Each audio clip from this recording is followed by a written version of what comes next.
ബിസ്മില്ലാഹിർ റഹ്മാനിർ റഹീം.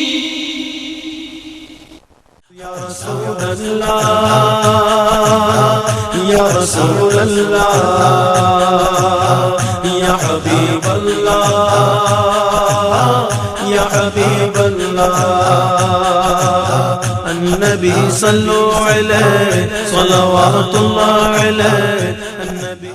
اللهم صل وسلم وبارك على سيدنا محمد النور ذات الأسالي بسره في جميع الأسماء والصفات صلاة تنجينا بها من جميع الأهوال والبليجات وتسلمنا بها من جميع الأسقام. السلام عليكم ورحمة الله وبركاته. الحمد لله رب العالمين والصلاة والسلام على سيد المرسلين وعلى آله وصحبه أجمعين أما بعد. വന്യരായ പണ്ഡിതന്മാരെ, കാരണവന്മാരെ, വിദ്യാർത്ഥികളെ, യുവാക്കളെ, കോടമ്പഴ ദാറുൽ മാരിഫ് ഇസ്ലാമിക് സെൻറ്ററിൻ്റെ ആഭിമുഖ്യത്തിൽ കുറേ വർഷങ്ങളായി നടന്നു വരുന്ന മഹലറ റഹ്മാനിയ ദിക്ർ ഹൽക്ക എന്ന ത്രൈമാസ ദിക്ർ ഹൽക്കയോട് അനുബന്ധിച്ച് മുൽത്തക്കൽ ആലാം എമിനൻസ് മീറ്റ് എന്ന പേരിൽ ഒരു മജ്ലിസ് സംഘടിപ്പിക്കാൻ തീരുമാനിക്കുകയും അങ്ങനെ അവസരോചിതമായ വിഷയങ്ങൾ ചർച്ച ചെയ്തുകൊണ്ട് 6 മജ്ലിസുകൾ നടക്കുകയും ചെയ്തു. 7ാമത്തെ മുൽത്തക്കയാണ് ഇന്ന് നടക്കുന്നത്. ഇന്ന് സാന്ദർഭികമായി ഉളുഹിയ്യത്ത് പ്രശ്നങ്ങളും പ്രതിവിധികളും എന്ന വിഷയം അധികരണം നടത്തിയാണ് ഇന്ന് സംസാരിക്കുന്നത്.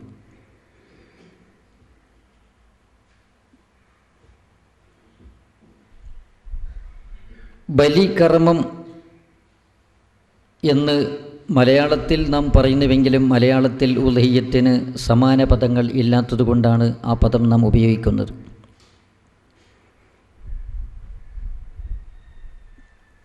മുസ്ലിമുകൾക്ക് സുപ്രധാനമായി 2 ആഘോഷ ദിവസങ്ങളാണുള്ളത്. അതിൽ പ്രധാനപ്പെട്ട ഒന്ന് ബലിപെരുന്നാൾ തന്നെ. വലിയ പെരുന്നാൾ അല്ലെങ്കിൽ ബലി പെരുന്നാൾ അല്ല, ഈദുൽ അക്ബർ അല്ലെങ്കിൽ ഈദുൽ അദ്ഹ, ബലി പെരുന്നാൾ അല്ലെങ്കിൽ വലിയ പെരുന്നാൾ എന്ന് പറയുന്ന മഹത്തായ ഈ സുദിനത്തോട് അനുബന്ധിച്ച് ചെയ്യുന്ന കർമ്മങ്ങളിൽ ഏറ്റവും പ്രധാനപ്പെട്ട ഒരു കർമ്മമാണ് ഉളുഹിയ്യത്ത് കർമ്മം എന്ന് പറയുന്നത്. മഹാനായ റസൂലുള്ളാഹി സ്വല്ലല്ലാഹു അലൈഹി വസല്ലമ അരുൾ ചെയ്തതായി ഇമാം തുർമുദി, ഇമാം ഹാക്കിം എന്നിവർ ഉദ്ധരിച്ചതായി കാണാം. മാ അമില ഇബ്നു ആദമ യൗമൻ നഹ്രി മിൻ അമലിൻ അഹബ്ബ ഇലല്ലാഹി തആല മിൻ ഇറാഖത്തിദ്ദം.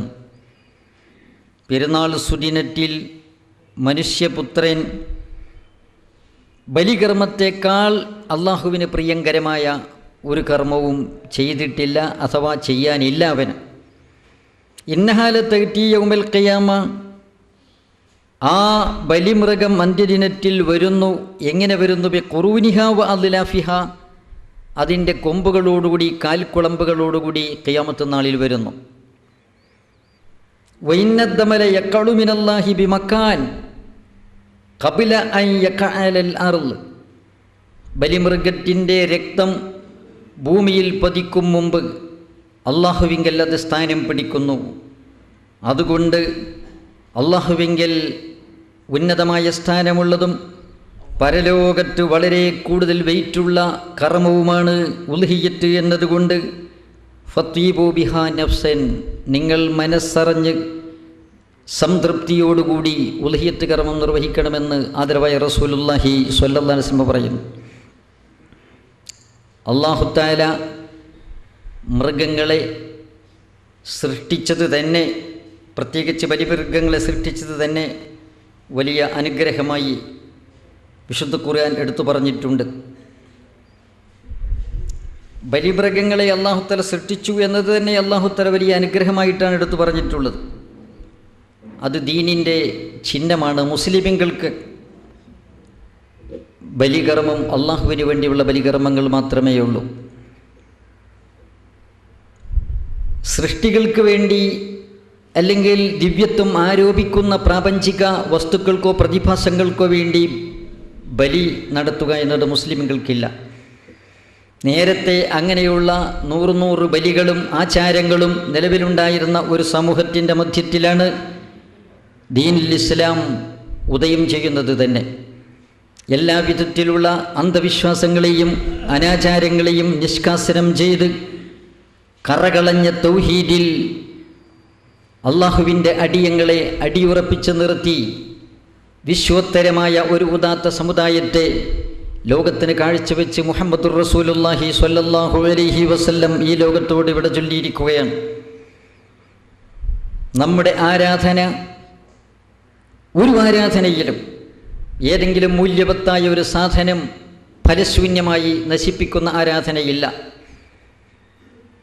നദിയിലേക്കെറിയുന്ന തീയിലേക്കെറിയുന്ന നാണയങ്ങളോ കറൻസിയോ അതല്ലെങ്കിൽ സ്വർണമോ അല്ലെങ്കിൽ തേങ്ങയെ തന്നെയോ അഗ്നിയിലേക്കെറിഞ്ഞുകൊണ്ട് പുഴയിലേക്കെറിഞ്ഞുകൊണ്ട് കടലിലേക്കെറിഞ്ഞുകൊണ്ട് നശിപ്പിച്ചുകൊണ്ടുള്ള ഒരു ആരാധന ദീനുൽ ഇസ്ലാമിലില്ല.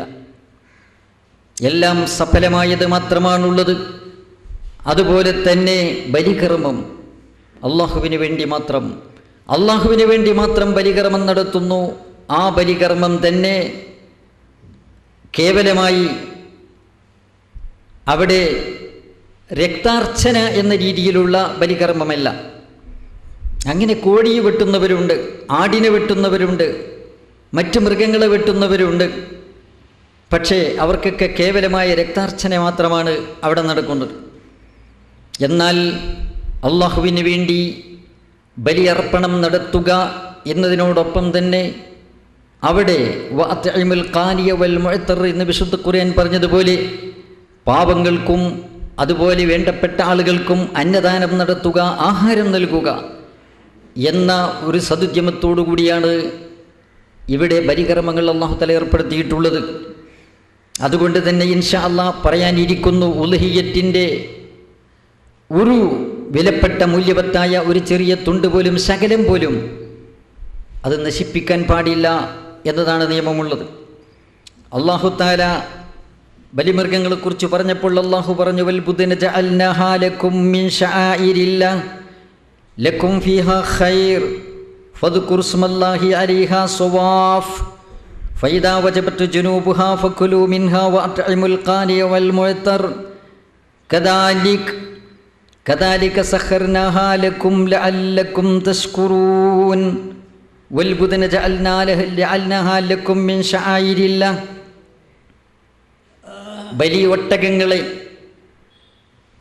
നിങ്ങൾക്ക് അള്ളാഹുവിൻ്റെ ദീനിൻ്റെ ചിഹ്നങ്ങളാക്കി തന്നിരിക്കുന്നു.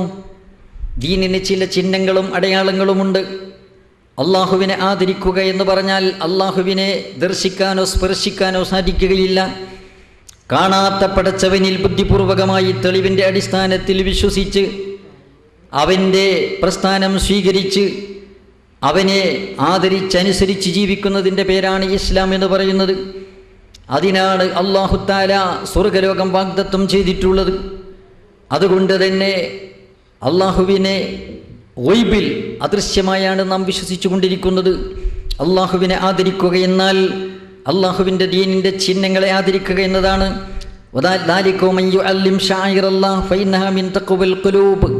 അള്ളാഹുവിൻ്റെ ദീനിൻ്റെ ചിഹ്നങ്ങളെ ആരെങ്കിലും ആദരിച്ചാൽ അവൻ്റെ ഹൃദയത്തിൽ കുടികൊള്ളുന്ന തഖ്വയുടെ ഭക്തിയുടെ ലക്ഷണമാണ്, അടയാളമാണെന്ന് വിശുദ്ധ ഖുർആൻ പറഞ്ഞുവല്ലോ.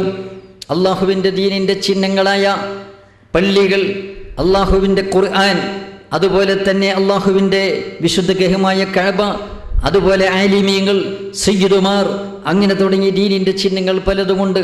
ദീനിൻ്റെ ചിഹ്നങ്ങളെ ആദരിക്കണം. ദീനിൻ്റെ ചിഹ്നങ്ങളിൽ, ശിആറുകളിൽ പ്രകടമായ പ്രത്യക്ഷമായ പ്രധാനപ്പെട്ട ഒരു ചിഹ്നമാണ് വാസ്തവത്തിൽ ഇവിടെ ബലിമൃഗം എന്ന് പറയുന്നത്. വൽ ബുദ്ന ജഅൽനാഹാ ലക്കും മിൻ ശആഇരില്ലാഹ്. ബലി മൃഗങ്ങളെ നിങ്ങൾക്ക് അള്ളാഹുവിൻ്റെ ദീനിൻ്റെ ചിഹ്നങ്ങളിൽപ്പെട്ടതായി നിശ്ചയിച്ചു തന്നിരിക്കുന്നു. ലക്കും ഫീഹാ ഖൈർ, അതിൽ നിങ്ങൾക്ക് ഒട്ടേറെ ഗുണങ്ങളുണ്ട്. അതുകൊണ്ട് ഫദ്കുർ സ്മല്ലാഹി അലൈഹാ സവാഫ്, അണിനിരത്തി അതിനെ നിങ്ങൾ അള്ളാഹുവിൻ്റെ പേരുച്ചരിച്ചുകൊണ്ട് നിങ്ങൾ ബലിയറക്കണം.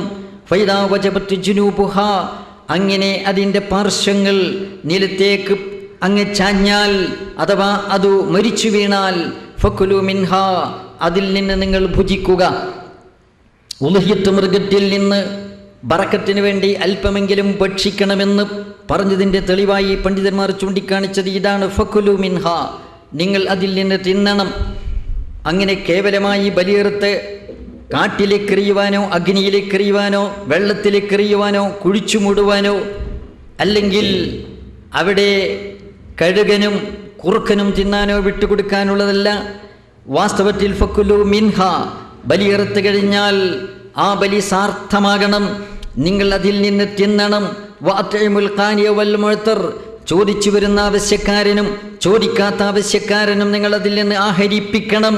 കദാലിക സഖർനാഹാ ലക്കും ലഅല്ലക്കും തശ്കുറൂൻ. അല്ലാഹു തആല ഇങ്ങനെ ഈ മൃഗങ്ങളെ നിങ്ങൾക്ക് സ്വാധീനമാക്കി തന്നിരിക്കുകയാണ്. എന്തിനു വേണ്ടി? ലഅല്ലക്കും തശ്കുറൂൻ, നിങ്ങൾ നന്ദിയുള്ളവരാകുവാൻ വേണ്ടി. ഈ വലിയ വലിയ മൃഗങ്ങൾ അല്ലെങ്കിൽ കൊച്ചു മൃഗങ്ങൾ കാട്ടിലെ വന്യജീവികളെപ്പോലെ ഹിംസ്രജീവികളെപ്പോലെ നിങ്ങളോട് പെരുമാറിയിരുന്നുവെങ്കിൽ നിങ്ങൾക്ക് ഈ കിട്ടുന്ന ഉപകാരങ്ങളൊന്നും കിട്ടുമായിരുന്നില്ല. ഒരു തൊഴി തന്നാൽ വീടാൻ മാത്രമേ നിങ്ങളുള്ളൂ. അല്ലാഹു തആല അവയുടെ മനസ്സിൽ നിങ്ങളോട് അനുസരണം ഉണ്ടാക്കി തന്നതുകൊണ്ട് മാത്രമാണ്, അങ്ങനെ കീഴ്പ്പെടുത്തി തന്നതുകൊണ്ട് മാത്രമാണ് നിങ്ങൾക്ക് യഥേഷ്ടം അവയെ ഉപയോഗിക്കുവാൻ, പാല് ചുരത്തുവാൻ, നിങ്ങൾക്ക് ചരക്ക് കയറ്റിക്കൊണ്ടുപോവാൻ, യാത്ര ചെയ്യുവാൻ എല്ലാം മൃഗങ്ങളെ ഉപയോഗിക്കാൻ സാധിക്കുന്നത്. കദാലിക് സഖർനഹാ ലക്കും ലഅല്ലക്കും തശ്കുറൂൻ. അപ്രകാരം മൃഗങ്ങളെ നിങ്ങൾക്ക് അല്ലാഹു സ്വാധീനപ്പെടുത്തി തന്നു. എന്തിന്? നിങ്ങൾ നന്ദിയുള്ളവരാക്കുവാൻ വേണ്ടി. ഒരു കാര്യം പറയട്ടെ, ബലിയെറുക്കുന്ന കാര്യം പറഞ്ഞു. ബലിമൃഗങ്ങൾ ആ ബലിമൃഗങ്ങളുടെ മാംസങ്ങളോ രക്തങ്ങളോ അള്ളാഹുവിലേക്ക് എത്തുന്നില്ല, അള്ളാഹുവിനെ പ്രാപിക്കുന്നില്ല. അള്ളാഹു നിങ്ങളുടെ മാംസം ആവശ്യപ്പെടുന്നില്ല, നിങ്ങളുടെ രക്തം ആവശ്യപ്പെടുന്നില്ല. നിങ്ങളുടെ പക്കൽ നിന്ന് നിങ്ങളുടെ ഹൃദയത്തിൽ കുടികൊള്ളുന്ന തഖ്വ, അതാണ് അള്ളാഹുവിങ്കൽ എത്തുന്നത്. അതുകൊണ്ട് പിന്നെ മഹാനായ റസൂലുള്ളാഹി സ്വല്ലല്ലാഹു അലൈഹി വസല്ലം തങ്ങൾ പറഞ്ഞതുപോലെ മനസ്സറിഞ്ഞു വേണം ഉൽഹിയത്തറക്കാൻ. പെരുന്നാൾ സുദിനത്തിൽ ചെയ്യുന്ന ആരാധനാകർമ്മങ്ങളിൽ ഏറ്റവും പ്രധാനപ്പെട്ട ആരാധനാകർമ്മം അത് ഉൽഹിയത്ത് കർമ്മം തന്നെ. മാ അമില ബിനി ആദമ യൗമൻ നഹരി മിൻ അമലിൻ അഹബ്ബ ഇലല്ലാഹ് മിൻ ഇറാഖത്തിദ്ദം എന്നാണ് മഹാനായ റസൂലുള്ളാഹി സ്വല്ലല്ലാഹു അലൈഹി വസല്ലം പറഞ്ഞിട്ടുള്ളത്. ഉൽഹിയത്ത് എന്ന് പറയുമ്പോൾ തന്നെ അതിനൊരു പാട് പേരുകൾ തന്നെയുണ്ട്. പേരിൻ്റെ പെരുപ്പം ഒന്നുകിൽ ഒരു വസ്തുവിൻ്റെ ഗുണത്തെയോ അല്ലെങ്കിൽ ദോഷത്തെയാണ് സൂചിപ്പിക്കുന്നത്. ഒന്ന് സുപ്രസിദ്ധമാകുമ്പോൾ അതിന് പേര് കൂടുന്നു, ഒന്ന് കുപ്രസിദ്ധമാകുമ്പോഴും പേര് കൂടുന്നു. അപ്പോൾ ഒരു നല്ല വസ്തുവിൻ്റെ പേര് എണ്ണത്തിൽ കൂടുന്നുവെങ്കിൽ ആ വസ്തുവിൻ്റെ മഹത്വത്തെയാണ് ചൂണ്ടിക്കാണിക്കുന്നത്. ഉൽഹിയത്ത്, ഉൽഹിയത്ത്, അൽഹിയത്ത്, അൽഹിയത്ത്, ലഹിയത്ത്, ലിഹിയത്ത്, അൽഹാത്ത്, ഇൽഹാത്ത് എന്നിങ്ങനെ തുടങ്ങി 8ഓളം പേർ ഉൽഹിയത്ത് അറബി ഭാഷയിൽ തന്നെ പേരുകളുണ്ട്. എല്ലാം പെരുന്നാളിന് നാം അറുക്കുന്ന ബലിയെയാണ് സൂചിപ്പിക്കുന്നത്. എന്താണ് ഉൽഹിയത്ത് എന്ന് ചോദിച്ചാൽ അള്ളാഹുവിൻ്റെ സാമീപ്യം ഉദ്ദേശിച്ചുകൊണ്ട്, അള്ളാഹുവിലേക്കുള്ള അടുപ്പം ഉദ്ദേശിച്ചുകൊണ്ട് പെരുന്നാൾ വലിയ പെരുന്നാളിനോട് അനുബന്ധിച്ച് ഒരു മുസ്ലിം അറുക്കുന്ന ബലികർമ്മം, അതിനാണ് ഉൽഹിയത്ത് എന്ന് പറയുന്നത്. ഉൽഹിയത്ത് എന്ന് പറയുമ്പോൾ അതിൻ്റെ വിധി എന്ത്? ഉൽഹിയത്ത് സുന്നത്താണോ വാജിബാണോ? ഉൽഹിയത്ത് എന്ന് വാജിബാണെന്ന് മഹാനായ ഇമാം അബൂ ഹനീഫ തങ്ങൾ പറഞ്ഞിട്ടുണ്ട്. ഷാഫി മദ്ഹബിൽ ഉൽഹിയത്ത് നിർബന്ധമില്ല, ഉൽഹിയത്ത് സുന്നത്ത് മാത്രമാണ്. ഉൽഹിയത്ത് സുന്നത്ത് എന്ന് പറയുമ്പോൾ സുന്നത്ത് മുഅക്കദ, പ്രബലമായ സുന്നത്താണ്. മഹാനായ റസൂലുള്ളാഹി സ്വല്ലല്ലാഹു അലൈഹി വസല്ലം പറഞ്ഞതായി ഇമാം തുർമുദി റിപ്പോർട്ട് ചെയ്യുന്നു. ഉമിർതു ബിൻ നഹിരി വഹുവ സുന്നത്തുൽ ലക്കും, ഞാൻ ബലിയർക്കണമെന്ന് ആജ്ഞാപിക്കപ്പെട്ടിരിക്കുകയാണ്. അല്ലാഹു തആല എന്നോട് വലിയ പെരുന്നാളിന് ഉൽഹിയത്ത് ചെയ്യണമെന്നും ഉൽഹിയത്ത് നടത്തണമെന്നും എന്നോട് കൽപ്പിച്ചിട്ടുണ്ട്. അത് നിർബന്ധ കൽപ്പനയാണ്.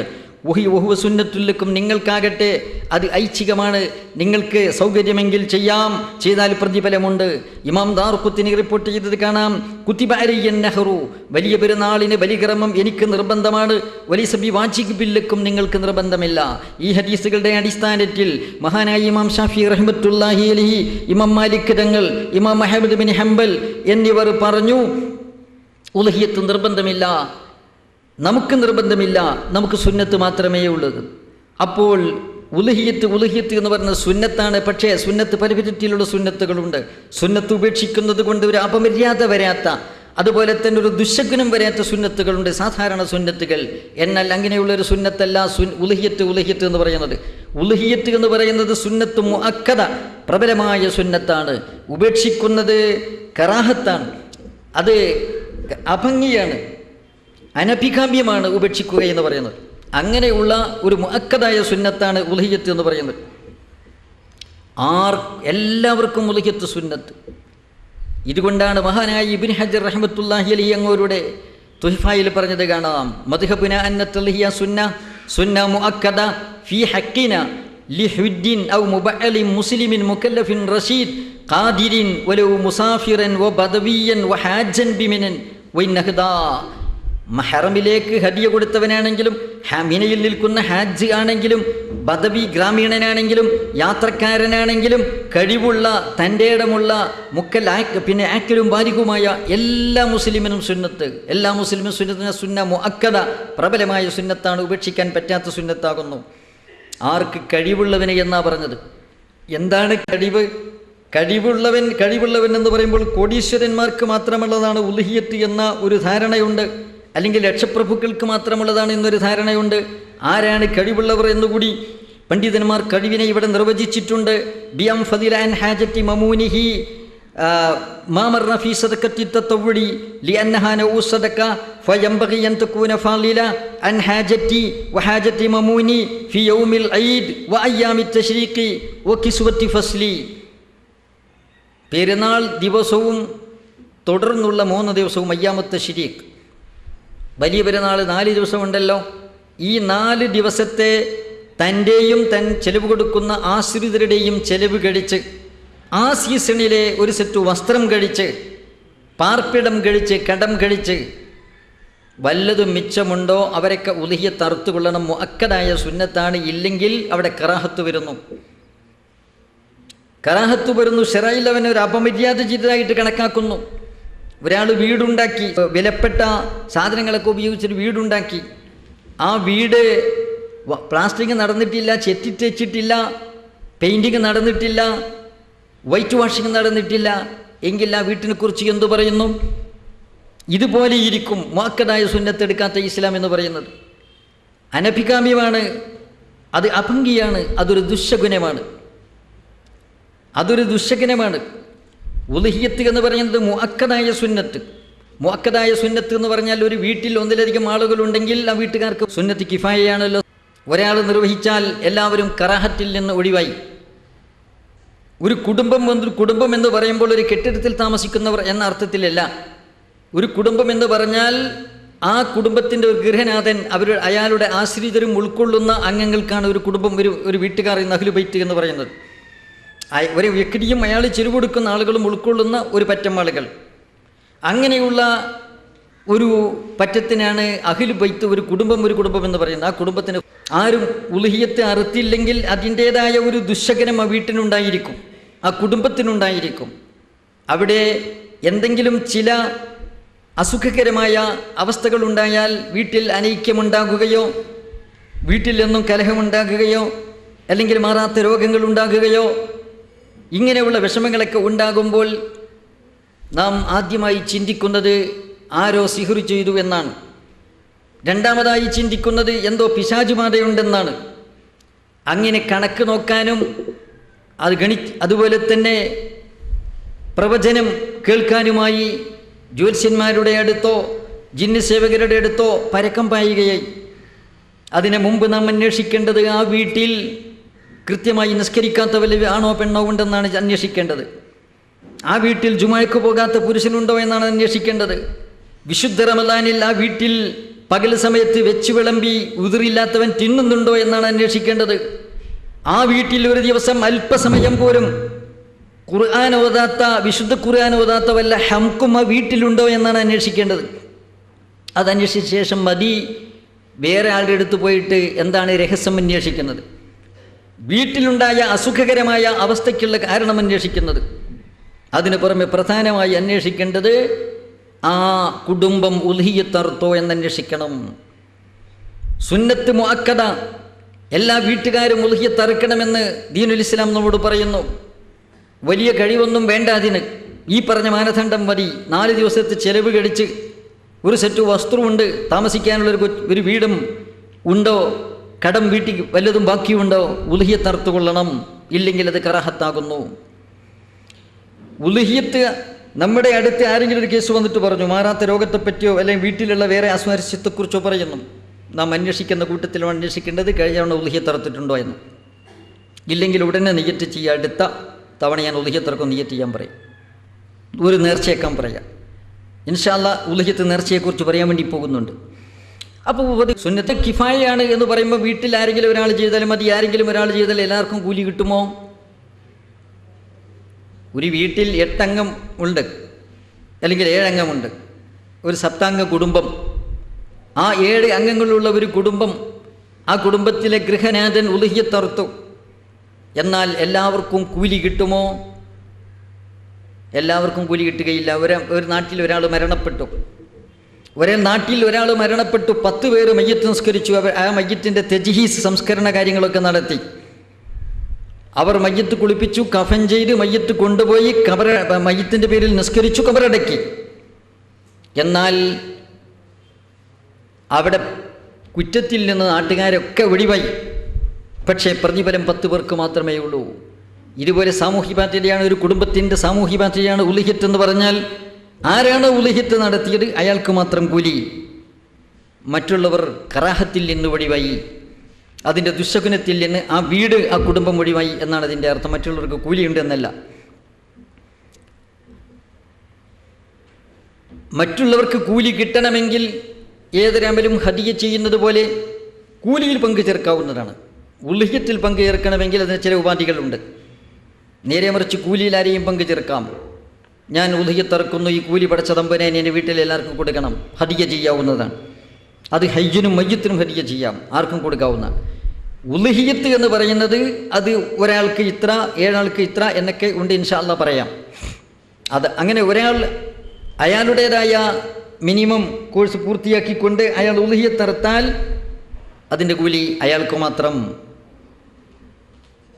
ഉളുഹിയത്ത് എന്ന് പറയുന്നത് നേരത്തെ പറഞ്ഞു നമ്മൾ, ആർക്കാണ്? മുക്കല്ലഫ്, മുതിർന്ന ആൾക്കാണ് ഉളുഹിയത്ത് എന്ന് പറഞ്ഞു. കുട്ടികൾക്ക് ഉളുഹിയത്തുണ്ടോ ഇല്ലേ എന്നതാണ്. കുട്ടികൾക്ക് വേണ്ടി രക്ഷാകർത്താക്കൾക്ക് ഉളുഹിയത്ത് അറുക്കാമോ? രക്ഷാകർത്താക്കൾക്ക് കുട്ടികൾക്ക് വേണ്ടി ഉളുഹിയത്ത് അറുക്കാവുന്നതാണ്. നഅം ലിൽ വലിയിൽ അബി അബിൽ ജദ്ദി ലാ ഗൈറു അത്തളിഹിയ അൻ മൗലി മിൻ മാലി നഫ്സി എന്നാണ് ഫുഖഹാവ് പറഞ്ഞിട്ടുള്ളത്. കുട്ടികൾക്ക് വേണ്ടി രക്ഷാകർത്താക്കന്മാർക്ക് ഉളുഹിയത്ത് അറുക്കാമെന്ന് പറയുമ്പോൾ കുട്ടികൾക്ക് വേണ്ടി ക്രയവിക്രയം നടത്താനും കൊള്ളക്കൊടുക്ക നടത്താനും അവരുടെ സ്വത്തിൽ അധികാരമുള്ള ആളുകൾക്ക് മാത്രമേ അതിനുമുള്ള അവകാശമുള്ളൂ. അതാരാണ്? അത് ഒന്നുകിൽ ഉപ്പ അല്ലെങ്കിൽ ഉപ്പുപ്പ. ഉപ്പാക്കും ഉപ്പുപ്പാക്കും മാത്രമാണ് കുട്ടികൾക്ക് വല്ലതും തംലീക്ക് ചെയ്തു കൊടുക്കാൻ, അവർക്ക് വേണ്ടി തംലീക്ക് ചെയ്യാനുമുള്ള അവകാശമുള്ളത്. അതുകൊണ്ട് തന്നെ ഉളുഹിയത്ത് അറുക്കുന്നതും അങ്ങനെ തന്നെ. ഉളുഹിയത്ത് സ്വന്തം മകന് വേണ്ടി, മകൾക്ക് വേണ്ടി, അല്ലെങ്കിൽ പൗത്രന് വേണ്ടി, പൗത്രിക്ക് വേണ്ടി ഉളുഹിയത്ത് അറുക്കാം. ഉപ്പാപ്പക്ക്, അതുപോലെ ഉപ്പക്ക്. ഉപ്പക്കും ഉപ്പുപ്പക്കുമല്ലാതെ മറ്റാർക്കും ഇതിന് അവകാശമില്ല. പക്ഷേ ഒരു കാര്യമുണ്ട്, കുട്ടികൾക്ക് ധനമുണ്ടെങ്കിലും അവരുടെ പേരിൽ ധനമുണ്ട്, അവരുടേതായ സമ്പത്തുണ്ട്, എന്നാൽ അവരുടെ സമ്പത്തിൽ നിന്ന് എടുത്തുകൊണ്ട് ഉളുഹിയത്ത് അറുക്കാൻ പറ്റുകയില്ല. കാരണം ഉളുഹിയത്ത് തന്നെ നേരത്തെ പറഞ്ഞു, ഉളുഹിയത്ത് എന്ന് പറയുന്നത് സുന്നത്താണ്, മുഅക്കദായ സുന്നത്താണ്. അതൊരു സദക്കയാണ്. അതൊരു സദക്കയായതുകൊണ്ട് തന്നെ ദാനധർമ്മപരമായ ഇടപാടുകളോ കാര്യങ്ങളൊന്നും തന്നെ കുട്ടികളുടെ സ്വത്തിൽ നിന്ന് എടുക്കാൻ ചെയ്യാൻ പാടില്ല. രക്ഷാകർത്താക്കൾ ഭ്രാന്തന്മാരുടെ സ്വത്തിൽ നിന്നോ, അതുപോലെ തന്നെ അവിവേകികളായ ആളുകളുടെ സ്വത്തിൽ നിന്നോ, കുട്ടികളുടെ സ്വത്തിൽ നിന്നോ അത് കൈകാര്യം ചെയ്യുന്ന ആളുകൾക്ക് ധർമ്മ നടപടികളൊന്നും സ്വീകരിക്കാൻ പറ്റുകയില്ല. ആ സ്വത്തിൻ്റെ പരിപോഷണത്തിനും അഭിവൃദ്ധിക്കും ആവശ്യമായ കാര്യങ്ങളൊക്കെ ചെയ്യാം. സുന്നത്തുകളൊന്നും അതിൽ ചെയ്യാൻ പറ്റുകയില്ല, തബറുഅത്ത് ചെയ്യാൻ പറ്റുകയില്ല. അപ്പോൾ ഇതൊരു സദക്കയും തബറുവുമാണ് ഉളുഹിയത്ത് എന്ന് പറയുന്നത്. അതുകൊണ്ട് രക്ഷാകർത്താവിന് കുട്ടിയുടെ സ്വത്തിൽ നിന്നെടുത്ത് കുട്ടിക്ക് നാളെ ആഖിറത്തിലേക്ക് ഗുണം കിട്ടട്ടെ എന്ന് പറഞ്ഞുകൊണ്ട് ഉളുഹിയത്ത് അറുക്കാൻ പറ്റുകയില്ല. നേരെ മറിച്ച് ഉപ്പയുടെ അല്ലെങ്കിൽ ഉപ്പുപ്പയുടെ സ്വന്തം ധനത്തിൽ നിന്ന് എടുത്ത് കുട്ടിക്ക് വേണ്ടി ഉളുഹിയത്ത് അറുക്കാം. അങ്ങനെ ഉളുഹിയത്ത് അറുത്താൽ വകഅന്നഹു മല്ലക്കഹു ലഹു വദബഹു അൻഹു ബിദിനിഹി, കുട്ടിക്ക് ആ മൃഗത്തെ ഉടമപ്പെടുത്തി കൊടുക്കുകയും എന്നിട്ട് കുട്ടിക്ക് വേണ്ടി ഉപ്പ ഉലഹിയത്ത് അറക്കുകയും ചെയ്തതുപോലെയായി. അപ്പോൾ ഫയക്ക സവാബു തൽഹിയത്തി ലിസബി, ബലികർമ്മത്തിൻ്റെ കൂലി കുട്ടിക്ക് കിട്ടുന്നു. പിന്നെ വലില്ലബി സവാബുൽ ഹിബ, ഉപ്പാക്ക് ഈ ഉലഹിയത്ത് കുട്ടിക്ക് ദാനം ചെയ്തതിൻ്റെ പ്രതിഫലം ഉപ്പാക്ക് ചെയ്യുന്നു. അതുകൊണ്ട് കുട്ടികൾക്ക് വേണ്ടി അങ്ങനെ ഉലഹിയത്ത് ഇറക്കുന്നതിന് വിരോധമില്ല.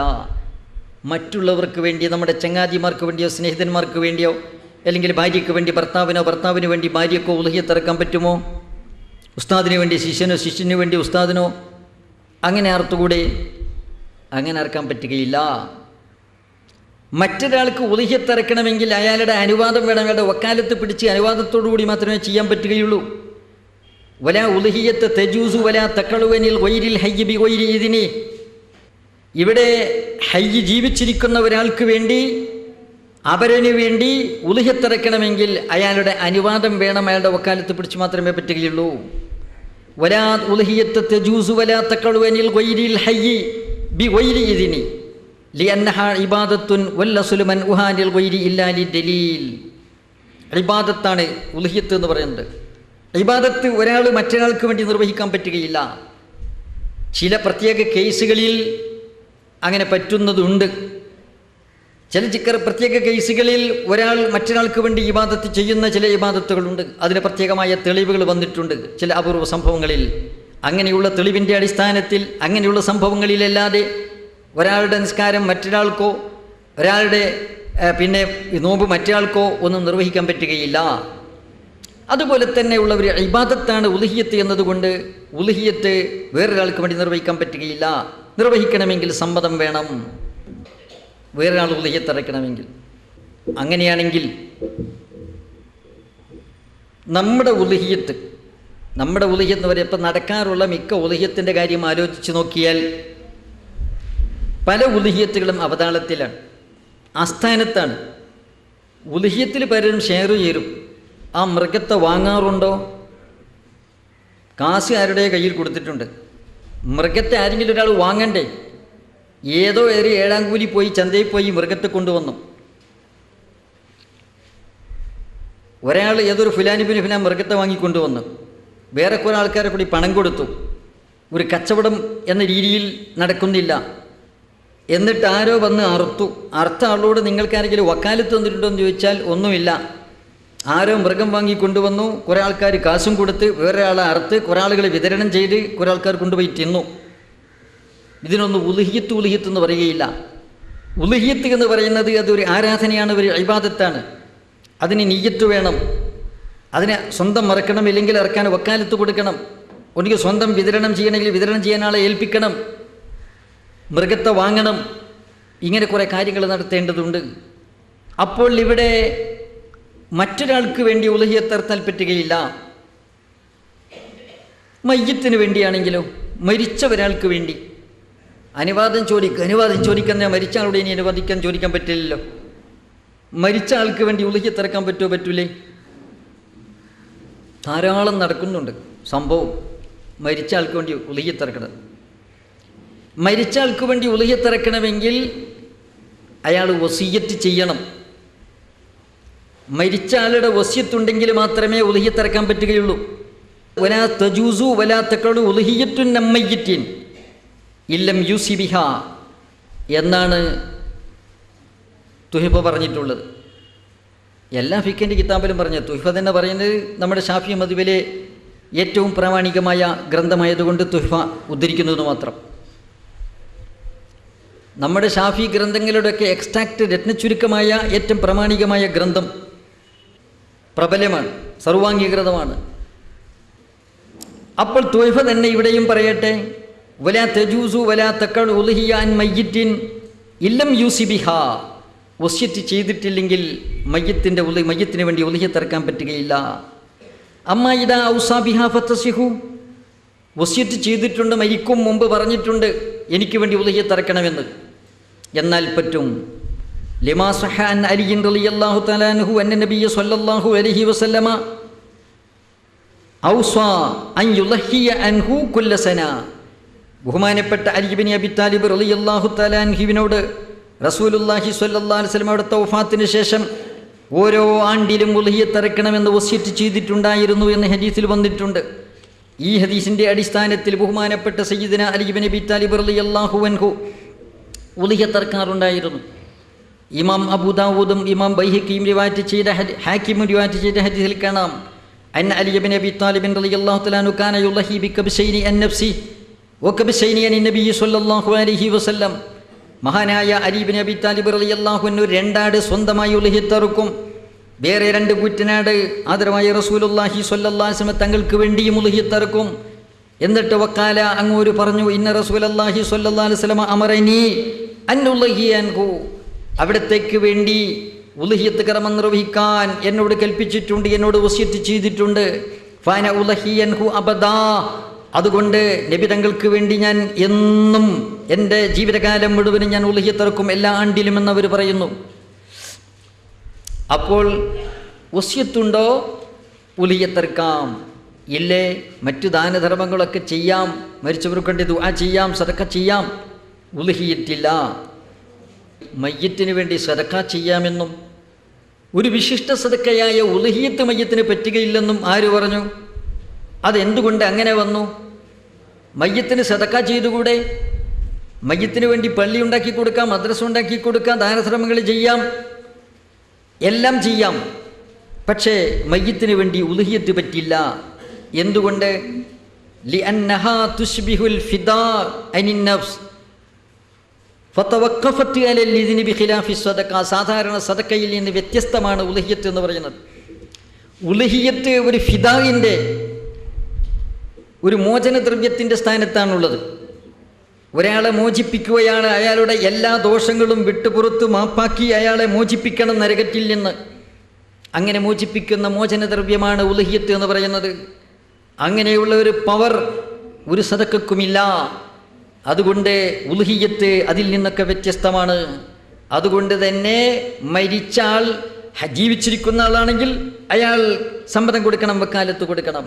മരിച്ചുപോയ ആളാണെങ്കിൽ അയാൾക്ക് അങ്ങനെ ഒരു മോചനം വേണമെങ്കിൽ ജീവിതകാലത്തിന് അയാൾ വസിയത്ത് ചെയ്യണം, എങ്കിൽ മാത്രമേ ഉളുഹിയത്ത് ചെയ്യാവുകയുള്ളൂ എന്ന് മനസ്സിലാക്കേണ്ടതാണ്. വേറൊരാൾക്ക് വേണ്ടി ഉളുഹിയത്ത് അറുത്താൽ അതിൽ നിന്ന് തിന്നാൻ പറ്റൂ, വസിയത്ത് ചെയ്ത് അല്ലെങ്കിൽ വക്കാലത്ത് കൊടുത്ത്. മറ്റൊരാളുടെ അനുവാദത്തോടുകൂടി ഉളുഹിയത്തിറക്കുന്നു, അല്ലെങ്കിൽ മറ്റൊരാളുടെ വസിയത്തോടുകൂടി ഉളുഹിയത്തിറക്കുന്നു. വസിയത്തിൻ്റെ കാര്യം എടുക്കാം. വസിയത്ത് മരിച്ച ആളോട് സമ്മതം ചോദിക്കാൻ പറ്റും. നിങ്ങൾ മാംസം ഞാൻ തിന്നിട്ട് സമ്മതം ചോദിക്കാൻ പറ്റില്ല. വസിയത്ത് ചെയ്തിട്ടുണ്ട്, അടിസ്ഥാനത്തിൽ അയാൾക്ക് വേണ്ടി നിർവഹിക്കുന്ന ഒരാൾ, അയാൾക്കോ അയാളുടെ ആശ്രിതർക്കോ ആ ഉളുഹിയത്തിൻ്റെ മാംസത്തിൽ തിന്നാൻ പാടില്ല. മാത്രമല്ല അത് ഫക്കീർ മിസ്കിന്മാർക്ക് മാത്രമേ കൊടുക്കാൻ പറ്റുകയുള്ളൂ. വസിയത്ത് ചെയ്യപ്പെട്ട പിന്നെ ഉളുഹിയത്ത്, മരിച്ചുപോയാളുടെ വസിയത്ത് പ്രകാരം ഉളുഹിയത്തിറക്കുമ്പോൾ ആരാണോ വസിയത്ത് ചെയ്യപ്പെട്ടവൻ, അവനോ അവൻ്റെ ആശ്രിതർക്കോ അതിൽ നിന്നെടുക്കാൻ പറ്റുകയില്ല. അതുപോലെ തന്നെ അത് സമ്പന്നരായ ആളുകൾക്ക് കൊടുക്കാൻ പറ്റുകയില്ല. ഉളുഹിയത്തിൻ്റെ മാംസത്തിൻ്റെ വിതരണം ശ്രദ്ധേയമാണ്. എല്ലാ ഉളുഹിയത്തും എല്ലാവർക്കും കൊടുക്കാൻ പറ്റുകയില്ല. പല ഉളുഹിയത്തും അത് അഗതികളായ സാധുക്കളായ ആളുകൾക്ക് മാത്രമുള്ളതാണ്. വേറെ ചില ഉളുഹിയത്തുകൾ ആർക്കും കൊടുക്കാം, പണക്കാരനും കൊടുക്കാം, പ്രമാണിമാർക്കും കൊടുക്കാം. ഇൻഷാ അല്ലാഹ് പറയാൻ പോവുകയാണ്. കുട്ടിക്ക് വേണ്ടി ഉളുഹിയത്തറുത്താൽ കുട്ടിക്കതിൽ നിന്ന് കൊടുക്കാൻ പറ്റുമോ, തിന്നാൻ കൊടുക്കാൻ പറ്റുമോ? വിരോധമില്ല. ഇത് സംബന്ധമായി ഇബ്നു ഹജർ തങ്ങൾ പറഞ്ഞത് അല്ലാഹിറു നഅം എന്നാണ് ചോദ്യത്തിന് മറുപടി. തെളിവുകളിൽ നിന്ന് വ്യക്തമാകുന്നത് നഅം, അതേ കൊടുക്കാം എന്നാണ്. കുട്ടിക്ക് വേണ്ടി ഉപ്പ ഉളുഹിയത്തിറക്കുന്നു, കുട്ടി ഉപ്പായുടെ കീശയിൽ പോക്കറ്റിൽ നിന്ന് കാശെടുത്താൽ ഉളുഹിയത്തിറക്കേണ്ടതെന്ന് പറഞ്ഞു. അങ്ങനെ അറുത്താൽ ആ മാംസം കുട്ടിക്ക് കൊടുക്കാൻ പറ്റുമോ? കുട്ടിയുടെ ഉളുഹിയത്താണെങ്കിലും കൊടുക്കാവുന്നതാണ്. വഖഫ് ചെയ്താലോ? എല്ലാ കൊല്ലം എനിക്ക് വേണ്ടി, എല്ലാ വർഷവും എനിക്ക് വേണ്ടി ഉളുഹിയത്തിറക്കണം എന്ന് പറഞ്ഞിട്ട് സ്വത്ത് വഖഫ് ചെയ്തു. അല്ലെങ്കിൽ പല കാര്യത്തിന് വേണ്ടി, പല വകുപ്പിന് വേണ്ടി വഖഫ് ചെയ്ത കൂട്ടത്തിൽ ഒരു വകുപ്പിനുണ്ട്, എല്ലാ വർഷവും ഇതിൻ്റെ വരുമാനത്തിൽ നിന്ന് ഒരു വിഹിതം എനിക്ക് വേണ്ടി ഉളുഹിയത്തിറക്കാൻ വേണ്ടി ചിലവഴിക്കണമെന്ന് എഴുതി വച്ചിട്ടുണ്ട്. ഉളുഹിയത്ത് ശരിയാണോ അല്ലേ? അത് പാലിക്കേണ്ടതുണ്ടോ? വഖഫ് സ്വത്തിൽ നിന്ന് പാലിക്കണമെന്നതാണ് നിയമം. യംബഗി സിഹ്ഹത്തു ദാലിക വവുജൂബുൽ അമലി ബിഹി. സാധാരണ വസിയത്ത് തന്നെ പാലിക്കണമെന്ന് വരുമ്പോൾ അതിനേക്കാൾ പവറുണ്ട് ഈ വഖഫിൽ ഈ വ്യവസ്ഥ ചെയ്യുമ്പോൾ. അതുകൊണ്ട് മരിച്ചാളുടെ വസിയത്തും അനുവാദവും എല്ലാം അതിൽ ഉൾക്കൊള്ളുന്നതുകൊണ്ട് അതിന് വസ്തുവക നീക്കിവെക്കുക കൂടി ചെയ്തതുകൊണ്ട് ഏതായിരുന്നാലും അത് പാലിക്കണം, വസിയത്ത് പാലിക്കണം, വഖഫിൽ വ്യവസ്ഥ പ്രകാരം ഉലഹിയത്ത് അറക്കേണ്ടതാണ്. പിന്നെ ഉലഹിയത്ത് അറക്കാൻ ഉലഹിയത്തിന് വേണ്ടി നാം ഒരുങ്ങുകയാണ്. ഉലഹിയത്തിന് വേണ്ടി ഒരുങ്ങുമ്പോൾ ദുൽഹിജ്ജ 1 പിറന്നാൽ പിന്നെ ഒരു ചെറിയ ദീക്ഷാചരണം വേണം. നഖം വെട്ടരുത്, മുടി നീക്കം ചെയ്യരുത് എന്ന് മഹാനായ റസൂലുള്ളാഹി സ്വല്ലല്ലാഹു അലൈഹി വസല്ലം കൽപ്പിച്ചിട്ടുണ്ട്. ഉലഹിയത്ത് ചെയ്യാൻ ഉദ്ദേശിച്ച മനുഷ്യൻ ദുൽഹിജ്ജ പിറവി കൊണ്ടാൽ അയാൾ മുടിയെടുക്കരുത്, നഖം വെട്ടരുത്. അങ്ങനെ ചെയ്യുന്നത് കറാഹത്താകുന്നു. വയുസന്നിലി മുരീരിഹ എന്നാ പറഞ്ഞത്. ഉലഹിയത്ത് ഉദ്ദേശിച്ചവനെ എന്നാ പറഞ്ഞത്. അപ്പോൾ ഒരു വീട്ടിൽ 7 പേരുള്ള ഒരു കുടുംബം, ആ കുടുംബത്തിൽ ഒരാൾ മാത്രമാണ് ഉലഹിയത്ത് അറക്കുന്നതെങ്കിൽ ഈ വീട്ടിലെ 7 ആളുകൾക്കും ഉലഹിയത്ത് കർമ്മം നിർവഹിക്കുന്നത് വരെ ഇത് കറാഹത്തുണ്ടോ? ദുൽഹിജ്ജ 1 പിറന്നാൽ ഉലഹിയത്ത് എപ്പോഴാണോ നിർവഹിക്കുന്നത്, പെരുന്നാളിൻ്റെ അന്നാകട്ടെ, പിറ്റന്നാളാകട്ടെ, അടുത്ത ദിവസമാകട്ടെ, തൊട്ടടുത്ത ദിവസം അയ്യാമത്ത് ശരീഖിൻ്റെ അവസാന നാളിലാകട്ടെ, എപ്പോഴാണോ ഉലഹിയത്ത് നിർവഹിക്കുന്നത് ആ സമയം വരെ കറാഹത്ത് നിലനിൽക്കുന്നത് കൊണ്ട് മുടി നീക്കാനും നഖം വെട്ടാനും പാടില്ല. അങ്ങനെ ചെയ്യുന്നത് കറാഹത്താകുന്നു. അത് ആ ഒരു കുടുംബത്തിൽ ഒരാൾ ഉലഹിയത്ത് ഇറക്കുന്നുവെങ്കിൽ ആ കുടുംബത്തിന് സുന്നത്ത് കിഫായയാണല്ലോ, സാമൂഹ്യമായ ഒരു സുന്നത്തും ബാധ്യതയുമാണല്ലോ. അപ്പോൾ ആ കുടുംബത്തിന് മൊത്തം അങ്ങനെ ആ കാര്യം കറാഹത്തുണ്ടോ? അതില്ല. ആരാണോ ഉലഹിയത്ത് ഉദ്ദേശിച്ചത് അയാൾക്ക് മാത്രമേ ഉള്ളതാണ് വയസ്സനിൽ മുരീരിഹ എന്ന് പറഞ്ഞിട്ടുള്ളത്. എന്താണ് ഇത് നീക്കം ചെയ്യാതിരിക്കുന്നത്? എന്തിനാണ്?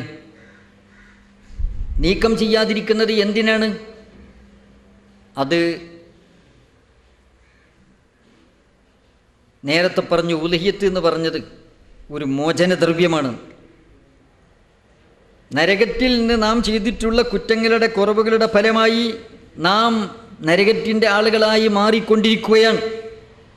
ഈ സാഹചര്യത്തിൽ നമ്മുടെ ദോഷങ്ങളൊക്കെ പുറത്ത് നരകത്തിൽ നിന്ന് മുക്തിയും മോചനവും നേടുന്നുള്ള മോചനദ്രവ്യമാണ് ഉലഹിയത്ത് എന്ന് പറയുന്നത്. അതുകൊണ്ട്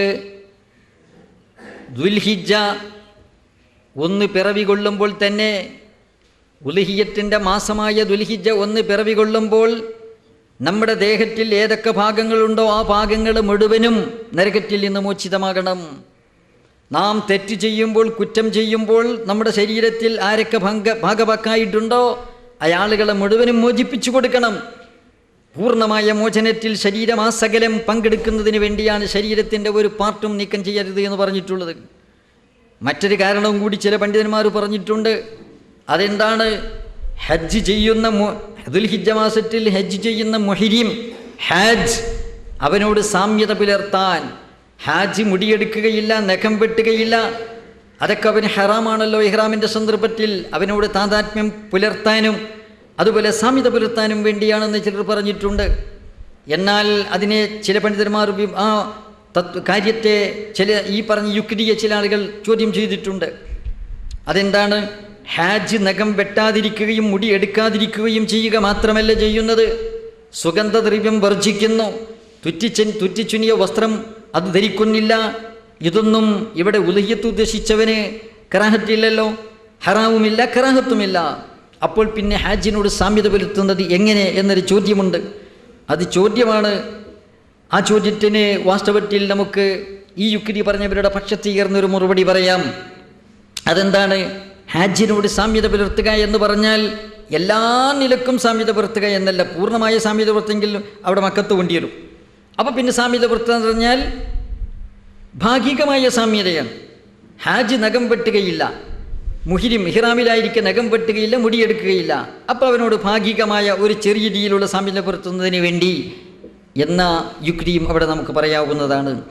ഏതെങ്കിലും ആവട്ടെ, ഉൽഹിയത്ത് ഉദ്ദേശിച്ചു കഴിഞ്ഞാൽ പ്രത്യേകമായ ഒരു അമലിന് തയ്യാറെടുത്തു എന്നത് അവൻ്റെ മുഖത്ത് നോക്കിയാലും അവൻ്റെ കയ്യിലേക്ക് നോക്കിയാലും മനസ്സിലാക്കാൻ സാധിക്കും വിധം അവൻ മുടിയെടുക്കാതെ നഖം വെട്ടാതിരിക്കുന്നു. ദുൽഖഅദ അവസാനിക്കുന്നതിൻ്റെ മുമ്പ് ചെറിയൊരു ബോധം വേണം. ദുൽഹിജ്ജ പിറന്നാൽ എനിക്ക് നഖം വെട്ടാൻ പറ്റുകയില്ല, മീശ വെട്ടാൻ പറ്റുകയില്ല, കക്ഷരോമം എടുക്കാൻ പറ്റുകയില്ല, തലമുടി എടുക്കാൻ പറ്റുകയില്ല എന്ന ഒരു ബോധമുണ്ടാകണം.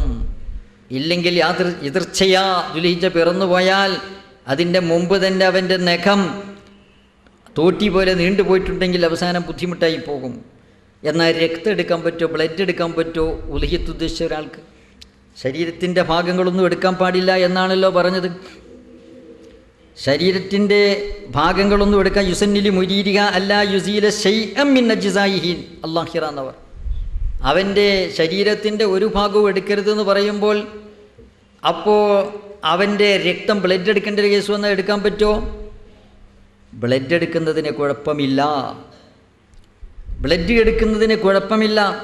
കാരണം ഇവിടെ എടുക്കാൻ പാടില്ല എന്ന് പറഞ്ഞത് ഏത് ഭാഗമാണ്? യുസന്നിലി മുരീരിയ അല്ലാ യുസീല ശൈഅം മിൻ അജ്സായിഹി ലാഹിറ ഹത്താ യുളഹിയ, അവൻ്റെ പ്രത്യക്ഷമായ ശരീരഭാഗങ്ങൾ. ഫയും ഫഅല കുരിഹ വക്കീല ഹറുമ, അങ്ങനെ ചെയ്താൽ കറാഹത്ത് ഹറാമാണെന്ന് പറഞ്ഞവരുമുണ്ട്. മഹാനായ അഹ്മദ് ബിൻ ഹംബൽ തങ്ങളും അതുപോലുള്ള ആളുകളും പറഞ്ഞത് അത് ഹറാമാണ് അങ്ങനെ എടുക്കുന്നത് എന്നാണ്. നമ്മുടെ മതം പ്രകാരം ഹറാമില്ല. അപ്പോഴവഴി ലാഹിറായ അവയവങ്ങൾ, പ്രത്യക്ഷമായ അവയവങ്ങൾ, അവർ പ്രത്യക്ഷമായ അവയവങ്ങളിൽ പെട്ട വല്ലതും നീക്കുന്നത് കൊണ്ട് അവന് ദോഷമില്ലാത്തതും നിലനിൽക്കേണ്ട ആവശ്യം അവനില്ലാത്തതുമായിട്ടുള്ള വസ്തുക്കൾ, അതാണ് ഇപ്പോൾ പറഞ്ഞത്. മുടി എന്ന് പറഞ്ഞതും നഖം എന്ന് പറഞ്ഞതും ബ്ലഡ് അതിൽ പെടുകയില്ല. പല്ല് അതിൽ പെടുമെങ്കിലും പല്ല് ആവശ്യം വന്നാൽ എടുക്കാവുന്നതാണ്. കാരണം പണ്ഡിതന്മാർ പ്രത്യേകം പറഞ്ഞിട്ടുണ്ട്, ഇവിടെ പ്രത്യേകം പറഞ്ഞിട്ടുണ്ട്, ആവശ്യം വന്നാൽ, അനിവാര്യത വന്നാൽ, ഇനി മുടിയായാലും നഖമായാലും പല്ലായാലും എടുക്കുന്നതിന് വിരോധമില്ല. മുടിയെടുക്കാൻ പാടില്ല, നഖമെടുക്കാൻ പാടില്ല, കക്ഷരോമം എടുക്കാൻ പാടില്ല, ഗുഹ്യരോമം എടുക്കാൻ പാടില്ല, മീശയെടുക്കാൻ പാടില്ല, ചിരിത്താടി എടുക്കാൻ പാടില്ല, മേൽത്താടി എടുക്കാൻ പാടില്ല, ഇടത്താടി എടുക്കാൻ പാടില്ല, കീഴ്ത്താടി എടുക്കാൻ പാടില്ല. കീഴ്ത്താടി എടുക്കൽ ഹറാമാണ്, അല്ലെങ്കിൽ കറാഹത്താണ്, ആയുധന പാടില്ലാത്ത. ഏതായാലും ശരീരത്തിലെ രോമങ്ങളൊന്നും നീക്കാൻ പാടില്ല, നീക്കുന്നത് ഹറാമാണെന്ന് അഹ്മദ് ബിൻ ഹംബൽ റഹിമത്തുള്ളാഹി തങ്ങൾ പറയുന്നു. ഇമാം ഷാഫി അടക്കമുള്ള ആളുകൾ പറയുന്നു കറാഹത്തേ ഉള്ളൂ, ഹറാമില്ല എന്ന്.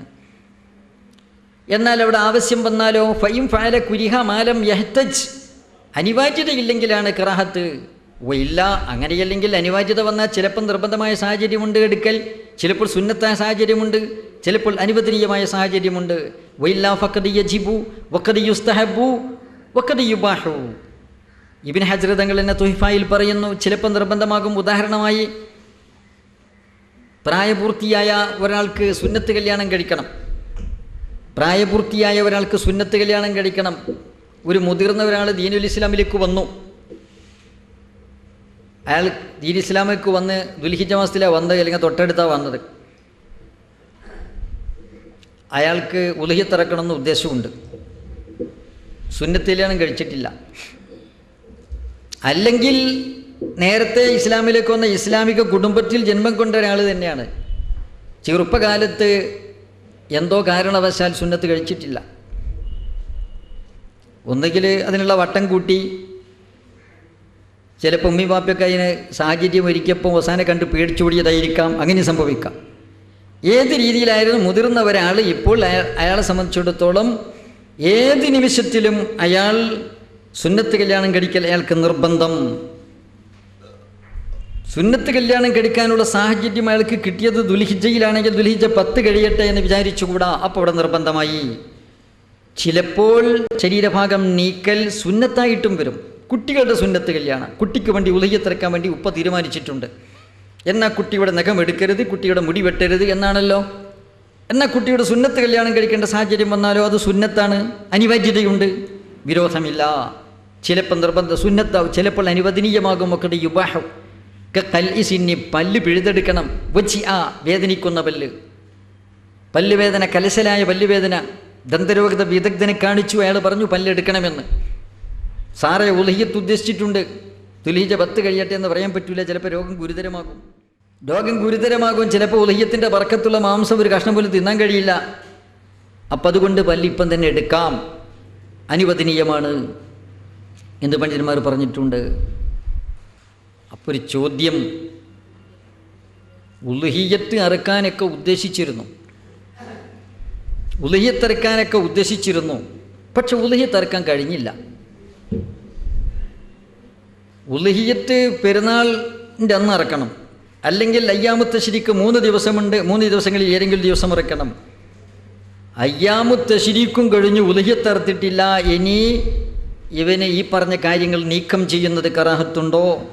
മുടി നീക്കുന്നത്, മീശ നീക്കുന്നത്, കക്ഷരോമം നീക്കുന്നത്, ഗുഹ്യരോമം നീക്കുന്നത്, അതുപോലെ ശരീര ചർമ്മങ്ങൾ നീക്കുന്നത്, പല്ലെടുക്കുന്നത് കറാഹത്തുണ്ടോ? ഇല്ലേ?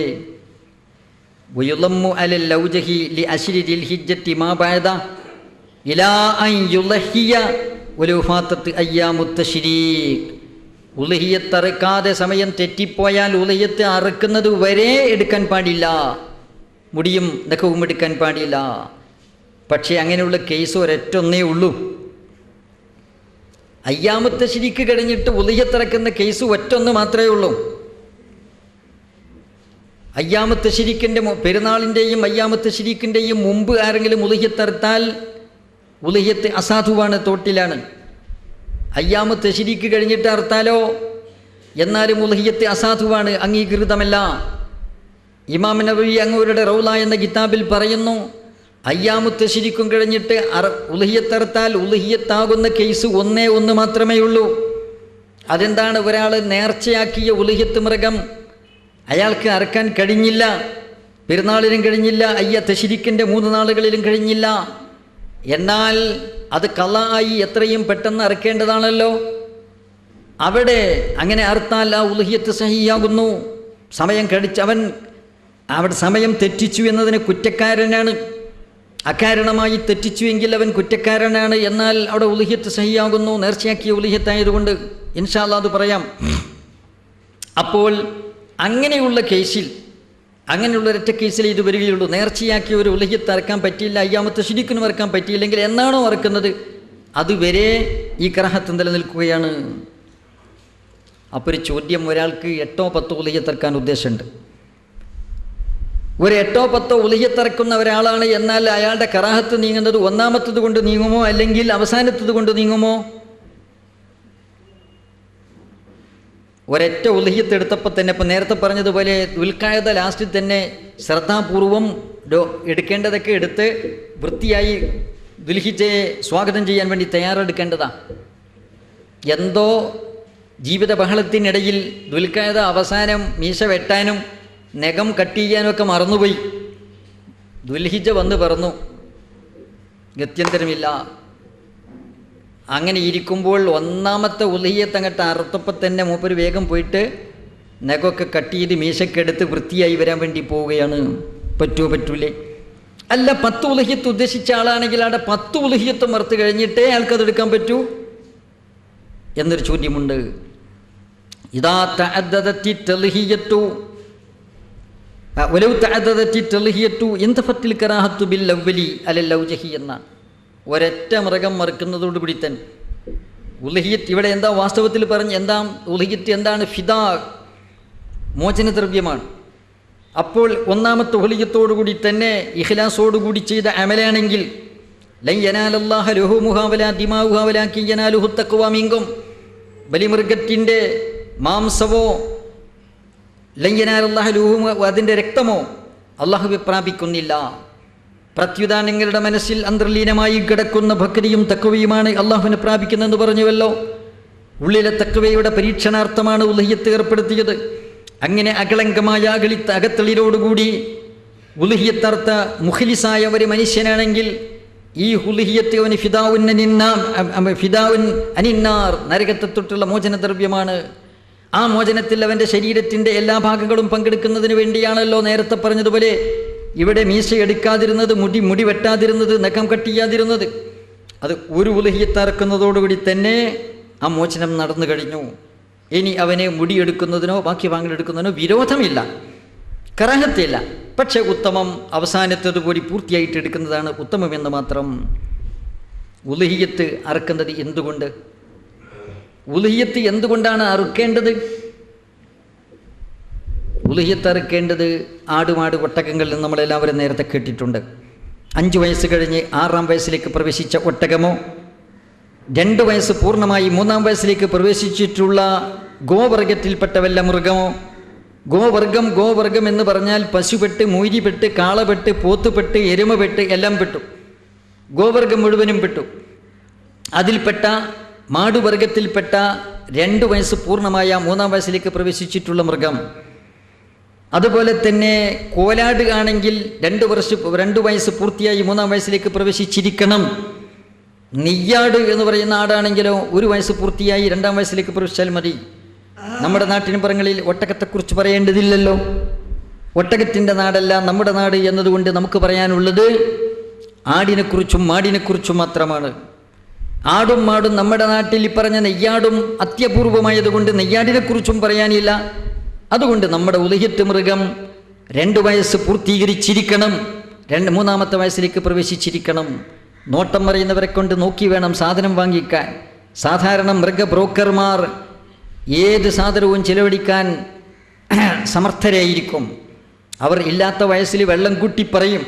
വിശ്വസ്തരായ ആളുകളെ, നാൽക്കാലികളുടെ നോട്ടമറിയുന്ന ആളുകളെ കൂട്ടത്തിൽ കൂട്ടി വേണം ചന്തയിൽ പോയി സാധനം വാങ്ങിക്കാൻ, ഇല്ലെങ്കിൽ അബദ്ധം കൊടുങ്ങുന്നതാണ്.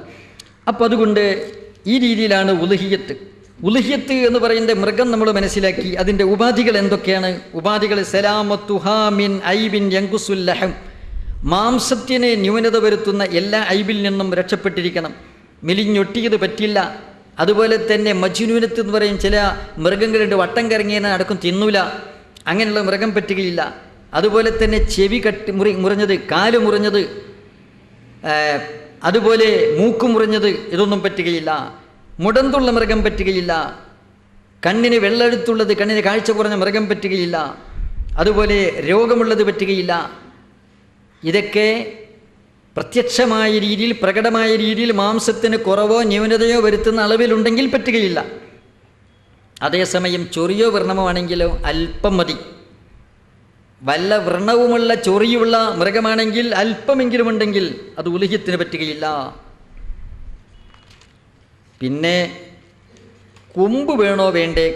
അത് ഇൻഷാ അല്ലാഹ് പറയും. കൊമ്പുണ്ടാകുന്നത് വളരെ നല്ല കൊമ്പുള്ള മൃഗത്തെ അറുക്കുന്നതാണ് ഏറ്റവും ശ്രേഷ്ഠം. കൊമ്പ് തീരെ ഇല്ലെങ്കിലോ, കൊമ്പ് കഷ്ണം പൊട്ടിപ്പോയാലോ കുഴപ്പമില്ല. ഉലുഹിയത്തിൽ പ്രധാനം മാംസമാണല്ലോ. മാംസത്തിൻ്റെ ആധിക്യത്തിലോ കുറവിലോ കൊമ്പിന് വലിയ സ്വാധീനമൊന്നുമില്ല. പക്ഷേ അതിൻ്റെ സൗന്ദര്യത്തിന് ഹാനി വരുത്തുന്നു എന്നതുകൊണ്ട് ഉലുഹിയത്തിൻ്റെ കൂലി കുറയുമെന്ന് മാത്രമേ ഉള്ളൂ. ഉലുഹിയത്ത് സാധുവാകുന്നതാണ്. ഏറ്റവും ശ്രേഷ്ഠമായ ഉലുഹിയത്ത് ഏതാണ്? ഏറ്റവും ശ്രേഷ്ഠമായത് എന്ന് പറഞ്ഞപ്പോൾ നമ്മൾ ഒന്നാമതായി ഏറ്റവും ശ്രേഷ്ഠം ഒട്ടകം തന്നെ, രണ്ടാമത്തേത് പശു തന്നെ, ഗോവർഗത്തിൽപ്പെട്ടത് തന്നെ. പശു, എരുമ, കാള, പോത്ത് എല്ലാം പെട്ടു. അതാണ് 2-ാം സ്ഥാനം. നാം ഗോക്കളെ അറുക്കുന്നത് ഏതെങ്കിലും വിഭാഗത്തിൻ്റെ വികാരം വ്രണപ്പെടുത്തുന്നതിന് വേണ്ടിയല്ല. ഏതെങ്കിലും ആളുകളുടെ ആരാധ്യ വസ്തുക്കളെയോ ദൈവങ്ങളെയോ തിന്നുകളയണം എന്ന ദുർവാശി മുസ്ലിമുകൾക്കില്ല. നേരെ മറിച്ച് മുസ്ലിമുകൾ ഒട്ടകം കിട്ടാതെ വന്നാൽ ഗോക്കളെ അറക്കുന്നു, ഗോക്കളെ കിട്ടാതെ വന്നാൽ അവിടെ നെയ്യാടിനെ അറക്കുന്നു, നെയ്യാടും കിട്ടാതെ വന്നാൽ കോലാടിനെ അറക്കുന്നു.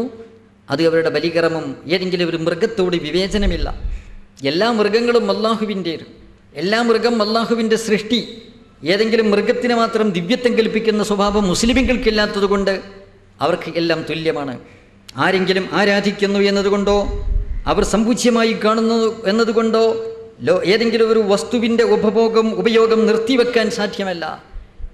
ഇവിടെ നിങ്ങൾ നോക്കൂ, ചന്ദ്രനെ ആരാധിക്കുന്നവരുണ്ട്, ചന്ദ്രനെ ദിവ്യത്വം കൽപ്പിച്ചുകൊണ്ട് ആരാധിക്കുന്നവരുണ്ട്, സൂര്യനെ ആരാധിക്കുന്നവരുണ്ട്. ലാ തസ്ജുദൂ ലിശംസി വലാ ലിൽ ഖമർ വസ്ജുദൂ ലില്ലദീ ഖലഖഹുന്ന. നിങ്ങൾ സൂര്യചന്ദ്രന്മാർക്ക് സാഷ്ടാംഗം നമിക്കരുത്, അവയൊക്കെ ആകാശഗോളങ്ങളെ സൃഷ്ടിച്ചംവിധാനിക്കുന്ന ഏകാധിപതിയായ ഉടയ തമ്പുരാന് മാത്രമേ സാഷ്ടാംഗം നമിക്കാവൂ എന്ന് ഖുർആൻ പറഞ്ഞു. ചന്ദ്രനെ ആരാധിക്കുന്നവരുണ്ട്, അതിൽ ദിവ്യത്വം കൽപ്പിക്കുന്നവരുണ്ട് എന്ന് വെച്ച് ശാസ്ത്രകാരന്മാർക്ക് ചന്ദ്രപര്യവേക്ഷണം നിർത്തിവെക്കാൻ പറ്റുമോ? ചന്ദ്രനിലേക്ക് ഗവേഷണാർത്ഥം പേടകങ്ങൾ വിടാതിരിക്കാൻ പറ്റുമോ? അങ്ങനെ വിചാരിക്കുന്നവരുണ്ടെങ്കിൽ ദൈവമാണ്, ആരാധ്യനാണ്, അതുകൊണ്ട് തൊട്ട് കളിക്കാൻ പാടില്ല എന്ന് വിചാരിക്കുന്നവർ അങ്ങോട്ട് പോകണ്ടെന്നല്ലാതെ. അതുപോലെ തന്നെ ഇവിടെ സർപ്പങ്ങൾ ആരാധിക്കുന്നവരുണ്ട്. സർപ്പങ്ങളിൽ ദിവ്യത്വം കൽപ്പിക്കുന്നവരും ആരാധിക്കുന്നവരുമുണ്ട് എന്ന് വിചാരിച്ച് വിഷസർപ്പങ്ങളെ നമുക്ക് അടിച്ചു കൊല്ലാതിരിക്കാൻ പറ്റുമോ? ഉപദ്രവകാരികളെ നമുക്ക് കൊല്ലേണ്ടി വരും.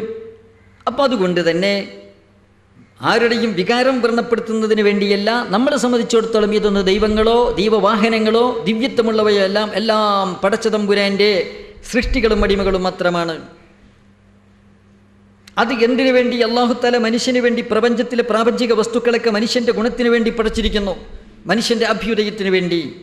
അതുകൊണ്ട് ഇവിടെ അല്ലാഹുത്തആല മൃഗങ്ങളെ സൃഷ്ടിച്ച അള്ളാഹു നമുക്ക് ബലികർമ്മം നടത്താൻ വേണ്ടി അനുവദിച്ചു തന്നത് ഫസ്റ്റ് ഒട്ടകം, രണ്ടാമത്തെ സ്ഥാനമുള്ളത് പശുവിനാണ്, മൂന്നാമത്തേത് നെയ്യാടിനാണ്, നാലാമത്തേത് കോലാടിന്. 7 ആട് ഇറക്കാൻ ഒരാൾക്ക് കഴിയുമോ?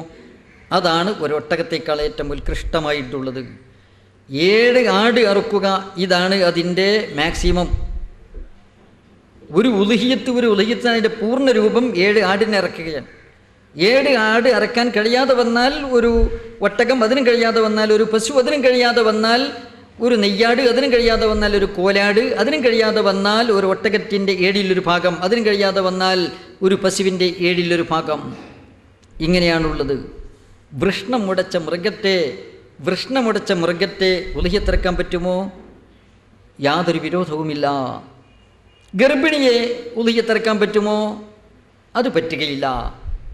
ഗർഭിണിയെ ഉലുഹിയത്തിറക്കാൻ പറ്റുകയില്ല. വൽമുയത്തമദു അദമു ഇജ്സായി തളിഹത്തി ബിൽ ഹാമിൽ. വൃഷ്ണമുടച്ചാൽ അവിടെ മാംസത്തിന് ആധിക്യം കൂടുകയാണ് ചെയ്യുന്നത്. നേരെ മറിച്ച് ഗർഭിണിയോ മാംസം കുറയുന്നതിനും മെലിച്ചിലിനും മാംസം ദുഷിക്കുന്നതിനും ഗർഭം കാരണമായി തീരുന്നു എന്നതുകൊണ്ട് ഗർഭിണിയെ ഉലുഹിയത്തിറക്കാൻ പറ്റുകയില്ല. ഉലുഹിയത്തിറക്കേണ്ട മൃഗത്തിൻ്റെ യോഗ്യതകൾ പറഞ്ഞു. ഐബും കുറവുണ്ടാകാം, മെലിഞ്ഞൊട്ടിയതോ ചൊറിയുള്ളതോ വ്രണമുള്ളതോ രോഗമുള്ളതോ അന്ധതയുള്ളതോ ഒന്നും പറ്റുകയില്ലെന്നാണ് പറഞ്ഞത്. എന്നാൽ വല്ല ന്യൂനതയുമുള്ള ഒരു മൃഗത്തെ ഉലുഹിയത്തിറക്കാൻ ഒരാൾ നേർച്ചയാക്കിയാലോ, അല്ലെങ്കിൽ മൈനറായ ഒരു മൃഗം, ഉലുഹിയത്തിൻ്റെ പ്രായം എത്തിയിട്ടില്ലാത്ത 1 വയസ്സ് മാത്രം പ്രായമായ ആടിനെയോ 1 വയസ്സ് മാത്രം പ്രായമായ പശുവിനെയോ ഉലുഹിയത്തിറക്കാൻ നേർച്ചയാക്കിയാലോ? ഉലുഹിയത്ത് അങ്ങനെയുണ്ടല്ലോ. ഉലുഹിയത്ത് 2 വിധമുണ്ട്. ഉലുഹിയത്ത് നിർബന്ധമുണ്ട്. അതുപോലെ തന്നെ ഉലുഹിയത്ത് ഐച്ഛികമുണ്ട്, സുന്നത്തുണ്ട്, ഫർളുണ്ട്. ഉലുഹിയത്ത് സുന്നത്ത് മുഅക്കദ എന്നതാണ് നിയമമെങ്കിലും നിർബന്ധമാക്കിയാൽ നിർബന്ധമാകും. എപ്പോഴാണ് നിർബന്ധമാകുന്നത്? അത് പ്രത്യക്ഷമായോ പരോക്ഷമായോ നേർച്ചയാക്കുമ്പോഴാണ്. നേർച്ച 2 വിധത്തിലുണ്ട്. ഒന്ന് പ്രത്യക്ഷമായ നേർച്ചയുണ്ട്, ഒന്ന് പരോക്ഷമായ നേർച്ചയുണ്ട്. പ്രത്യക്ഷമായോ പരോക്ഷമായോ നേർച്ചയാക്കിയാൽ നിർബന്ധമായിപ്പോയി. പിന്നീട് അതിൽ അവന് യാതൊരു അവകാശവുമില്ല. ഖറജ അൻ മിൽക്കി, അവൻ്റെ ഉടമാവകാശത്തിൽ നിന്ന് പുറത്തുപോയി. ആ ഉലുഹിയത്ത് അറുത്താൽ അതിൽ നിന്ന് ഒരു തുണ്ടുപോലും അവനോ അവൻ്റെ ആശ്രിതർക്കോ തിന്നാൻ പറ്റുകയില്ല. അത് മുഴുവൻ ഫക്കീർ മിസ്കീന്മാർക്ക് കൊടുക്കണം. സാധാരണ ഉലുഹിയത്തിൽ നിന്ന് നമ്മൾ പ്രമാണിമാർക്കും മുതലാളിമാർക്കും നമ്മുടെ അയൽവാസികൾക്കും ഒക്കെ വിവേചനം കൂടാതെ, തൊഴിലാളി മുതലാളി വിവേചനം കൂടാതെ നമ്മൾ കൊടുക്കാറുണ്ടല്ലോ. അങ്ങനെ വിവേചനമില്ലാതെ ഈ ഉലുഹിയത്ത് കൊടുക്കാൻ പറ്റുകയില്ല നിർബന്ധമായതിൽ നിന്ന്. നിർബന്ധമായത് എന്ന് പറഞ്ഞാൽ നേർച്ചയാക്കിയത്. നേർച്ച എന്ന് പറഞ്ഞാൽ ഒന്ന് പ്രത്യക്ഷമായ നേർച്ച അല്ലെങ്കിൽ പരോക്ഷമായ നേർച്ച. എന്താണ് പ്രത്യക്ഷ നേർച്ച, പരോക്ഷ നേർച്ച എന്ന് പറഞ്ഞാൽ? ഞാൻ ഈ മൃഗത്തെ ഉലുഹിയത്തിറക്കാൻ വേണ്ടി നേർച്ചയാക്കി, അല്ലെങ്കിൽ ഒരു മൃഗത്തെ ഉലുഹിയത്തിറക്കാൻ വേണ്ടി ഞാൻ നേർച്ചയാക്കിയിരിക്കുന്നു എന്ന് പറഞ്ഞാൽ അത് പ്രത്യക്ഷ നേർച്ചയാണ്. ഞാൻ ഈ മൃഗത്തെ ഉലുഹിയത്താക്കിയിരിക്കുന്നു, അല്ലെങ്കിൽ എൻ്റെ മേലൊരു ഉലുഹിയത്തുണ്ട് എന്നിങ്ങനെയൊക്കെ പറഞ്ഞാൽ ഇത് ഫർലായി പോയി എന്ന വസ്തുത മനസ്സിലാക്കാതെ സുന്നത്തായ ഉലുഹിയത്ത് പോലെ പെരുമാറുകയും സുന്നിയത്തായ ഉലുഹിയത്തിൻ്റെ കൂട്ടത്തിൽ കൂട്ടുകയും എന്നിട്ട് മാംസം വിവേചനമില്ലാതെ വിതരണം ചെയ്യുകയും കുറച്ചൊക്കെ അവനെടുക്കുകയും ചെയ്യുന്നു എന്ന അപകടം. അതുകൊണ്ടാണ് മഹാനായ ഇബ്നു ഹജർ തങ്ങൾ തന്നെ തുഫായിൽ പറഞ്ഞു, സാധാരണക്കാരായ നിരവധി ആളുകൾക്ക് കൊടുങ്ങുന്ന അബദ്ധമാണിത്. തൻ്റെ സുന്നത്തായ ഉലുഹിയത്ത് ചൂണ്ടിക്കാണിച്ചുകൊണ്ട് ഇത് എൻ്റെ ഉലുഹിയത്താണെന്ന് പറയുകയോ ഇതിനെ ഞാൻ ഉലുഹിയത്താക്കി എന്ന് പറയുകയോ ചെയ്യുന്നു. ഇത് ജഅലുകൊണ്ട് നേർച്ചയായിപ്പോയി, വാജിബായിപ്പോയി, പരോക്ഷ നേർച്ചയാണ്. അങ്ങനെ പ്രത്യക്ഷമായ നേർച്ചയോ അല്ലെങ്കിൽ പരോക്ഷമായ നേർച്ചയോ വന്നാൽ വാജിബായിപ്പോയി. അങ്ങനെ വാജിബായ ഒരു മൃഗം, ആ മൃഗം 2 വിധത്തിലുണ്ട്. പിന്നീട് നിർണയിക്കുന്നതുണ്ട്, നേരത്തെ നിർണയിക്കുന്നതുണ്ട്. നേർച്ചയാക്കിയ മൃഗം, വാജിബായ മൃഗം അറക്കൽ നിർബന്ധമായി, അറുത്ത് മുഴുവൻ ഫക്കീർ മിസ്കിന്മാർക്ക് കൊടുക്കൽ നിർബന്ധമായ ഉലുഹിയത്ത് മൃഗം അത് നിർണിതമാകുന്നത് ഇബ്തിദാഅൻ ഉണ്ട്. പിന്നെ അതുപോലെ തന്നെ തഖ്സീസുൻ അമ്മാ ഫീ ദിമ്മത്തി എന്നത് രണ്ടാമത്തെ, അതായത് പ്രഥമ നിർണിതവും ദ്വിതീയ നിർണിതവും, ഇങ്ങനെ രണ്ടെണ്ണമുണ്ട്. പ്രഥമ നിർണിതം എന്ന് പറഞ്ഞാൽ എന്താണ്? ഈ മൃഗത്തെ ഞാൻ ഉലുഹിയത്താക്കി, ഈ മൃഗത്തെ ഞാൻ ഉലുഹിയത്തറക്കുവാൻ നേർച്ചയാക്കി, അല്ലെങ്കിൽ ഈ ആടിനെ, അല്ലെങ്കിൽ ഈ ഒട്ടകത്തെ, അല്ലെങ്കിൽ ഈ പശുവിനെ ഉലുഹിയത്തറക്കാൻ ഞാൻ നേർച്ചയാക്കി എന്ന് പറഞ്ഞാൽ അത് പ്രഥമ നിർണീതമാണ്. ആദ്യം തന്നെ ഏത് മൃഗം, വാജിബായ മൃഗം, നേർച്ചയാക്കിയ മൃഗം എന്ന് നിർണയിച്ചു കഴിഞ്ഞു. ഇനി അതിന് ഒരു നിയ്യത്ത് ആവശ്യമില്ല, അത് നിർബന്ധമായി കഴിഞ്ഞു. ഇനി അതിനെ അറക്കുമ്പോൾ നിയ്യത്ത് ചെയ്യൽ സുന്നത്ത് മാത്രമേ ഉള്ളൂ. നിയ്യത്തിന് ആവശ്യമില്ലാത്ത വിധം ആ ഉലുഹിയത്തായി കഴിഞ്ഞു. നേരെ മറിച്ച് ഞാൻ ഒരു ഉലുഹിയത്തറക്കാൻ നേർച്ചയാക്കി എന്ന്, അല്ലെങ്കിൽ ഞാൻ ഒരു ആടിനെ ഉലുഹിയത്തറക്കാൻ നേർച്ചയാക്കി, അല്ലെങ്കിൽ ഞാൻ ഒരു പശുവിനെ ഉലുഹിയത്തറക്കാൻ നേർച്ചയാക്കി, ഏത് പശു ഏത് ആടു എന്നിവിടെ വ്യക്തമാക്കി പറഞ്ഞിട്ടില്ല. പിന്നീട് ആ ഉദ്ദേശത്തിന് വേണ്ടി ഒരാടിനെ അല്ലെങ്കിൽ ഒരു പശുവിനെ വാങ്ങി, ഇതാണ് ഞാൻ നേരത്തെ നേർച്ചയാക്കിയ ഉലുഹിയത്ത്, ഈ മൃഗത്തെ ആ നേർച്ചയാക്കിയ ഉലുഹിയത്താക്കിയിരിക്കുന്നു എന്ന് പറഞ്ഞു കഴിഞ്ഞാൽ അവിടെ ദ്വിതീയ നിർണിതം രണ്ടാമത് നിർണയിക്കപ്പെട്ടതാകുന്നു.